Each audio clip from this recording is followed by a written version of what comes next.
உலகம் மாமிசம் பிசாசின் பிடியில் அடிமையாகவே பாவி நான் ஜீவித்தேன்.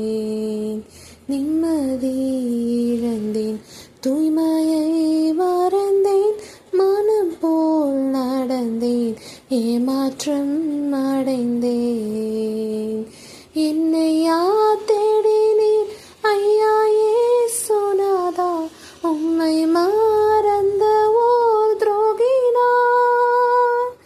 என்னை யார் தேடினீர் ஐயா இயேசுநாதா, அடிமை உமக்கே இனி நான். உம்மை போல் யாருண்டு என்